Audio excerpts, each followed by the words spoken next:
ખેતીની જમીનમાં લાગતા વીજ થાંભલાથી ખેડૂતોને થતા નુકસાનને લઈને રાજ્ય સરકારે ખેડૂતોનું દર્દ સમજ્યું। આ સાથે જ એક સપ્તાહમાં અને ઘણું વધુ વળતર આપવાના પણ નિર્ણયો જાહેર કર્યા હતા।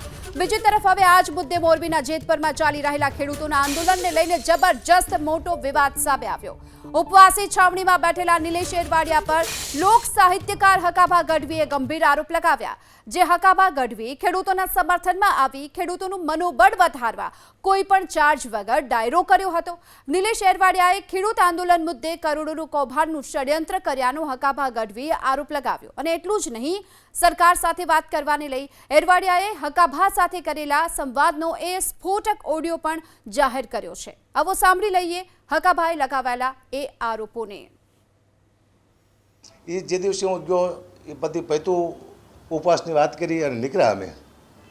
નિલેશભાઈ મારી ગાડીમાં બેઠા, બધાએ જોયું ગાડીમાં બેઠા એટલે આગળ લઈ જઈને મેં કીધું કે નિલેશભાઈ હવે સરકારે બોલાવે છે તો આપણે જવું જોઈએ એક વખત, પછી આપણે ના પાડે તો આંદોલન ચાલુ જ છે।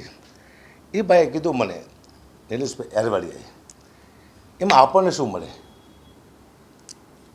તા હું સ્તબ્ધ થઈ ગયો કે મેં તો આવું વિચાર્યું પણ નહોતું। હું તો 1 કરોડ ખેડૂતની મદદ માટે આવ્યો હતો, મારો કોઈ સ્વાર્થ નથી। ને હું આજે કહું છું ને આ પ્રૂફ આપવા જઈ રહ્યો છું આપ સૌને।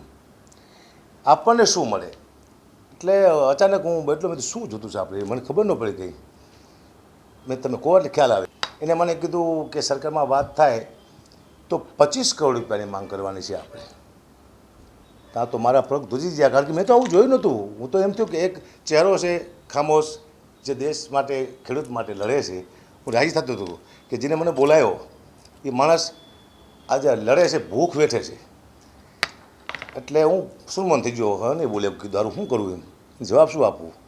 તો મેં દુનિયા માટે શું કે તમારે કોઈ ઓળખીતા હોય સરકારમાં તો વાત કરો। આવી વાત મને સરકારને કહેવાય? પહેલાં તો એનામાં બધી હોય છે। અને મને કે મેં તો આપણે જી આવી અહીંયા કંઈક વાતચીત થાય તો કીધું એમ નહીં, એડવાન્સ 2 કરોડ રૂપિયા આપણને સરકારમાં જવાના આપે તો 2 કરોડ રૂપિયા એડવાન્સ જવાના, ટોટલ 25 કરોડ, એમાં હકુબા 1 કરોડ તમારા। તા મારા ટાંગા ધોઈ ગયા કે આ મને છાંટા ઉડાડશે આ માણસ, હું અહીંથી નીકળી જાઉં। તો હકાભાઈએ આરોપ લગાવતા પુરાવાના રૂપે પત્રકાર પરિષદમાં તમામ મીડિયા સમક્ષ એક ઓડિયો ક્લિપ જાહેર કરી, તે સાંભળી લઈએ। મેં એ વાત કરી 2 કરોડ રૂપિયા કીધું નિલેશભાઈ કે સરકારભાઈ આવવાનો અત્યારે હાલમાં, સરકારભાઈ આવવાના, નિલેશભાઈ 2 કરોડ રૂપિયા કે મેં આવી વાત કરી સરકારભાઈ આવવાના, પછી વાત પછી તો એ કે કાલે ફોન કરો એમ કીધું, એટલે આજ ફોન કરવાનો મારે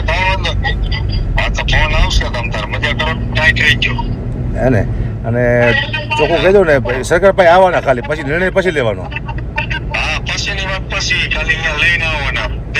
2 કરોડ કીધું કે વધારે કહેવા બોલો? મારે 1 રૂપિયા જોતું, જો તમે હે ને 2 કરોડ મળી જતા હોય ને તો હું અહીંયા સુધી લઈ જાઉં। અહીંયા હું જ મળી જાઉં ને મારા માટે બહુ મહત્વ નહીં, મને જશ મળવો જોઈએ, તમને પૈસા મળવા જોઈએ। તો એક કામ કરો, તેમાં કહું છું રેકોર્ડિંગ થાય તમે ફોન ન કર્યો બોલામાં, કે રેકોર્ડિંગ થાય જતમાં થાય, આપણે રેકોર્ડિંગ થતા હોય ઉપર, ખબર ન હોય તમને? ઓકે હાલો, ઓકે હાલો। તો હકાભાના આરોપ પર નિલેશ એરવાડિયાએ વળતો વાર કર્યો છે। આંદોલન તોડવા માટે થઈ રહ્યા છે અનેક પ્રયાસ, તેવી વાત એરવાડિયાએ કરી। આ સાથે કોઈ પણ વ્યક્તિ આરોપ લગાવી શકે છે, મને પણ કરોડો રૂપિયાની ઓફર અને દાગ ધમકી મળે છે, આંદોલન તોડવાના શક્ય તમામ પ્રયાસ થઈ રહ્યા હોવાનો આરોપ લગાવ્યો। આ સાથે આરોપ કોઈ પણ લગાવી શકે તેને સાબિત કરવા મહત્વના હોવાની વાત નિલેશ એરવાડિયાએ કરી છે। અમારી લડત હજુ ચાલુ છે, ચાલુ રહેશે તેવી પણ વાત કરી। કરી શકે, બ્લેમ કોઈ પણ કરી શકે છે, કારણ કે આ આંદોલનને તોડવા માટેના અનેક પ્રયત્નો થઈ રહ્યા છે। મને કરોડો રૂપિયાની ઓફરો થયેલી છે, ધાક ધમકીઓ થયેલી છે, એ પોતપોતાની ઈચ્છાની વાત છે, કોના ઉપર કેવો બ્લેમ કરવો, પ્રૂવ કરવું એ મહત્વનું હોય છે। આ આંદોલન તોડવા માટેના તમામ પ્રયાસ થઈ રહ્યા છે, પણ ગુજરાતના ખેડૂતો જાગી ગયા છે। કોઈ પણ લોભ લાલચમાં આવ્યા વગર, રાજનીતિમાં પડ્યા વગર પોતાના હક, અધિકાર અને ન્યાયની જ વાત કરશે, અને અમારી લડત અવિરત ચાલુ રહેશે।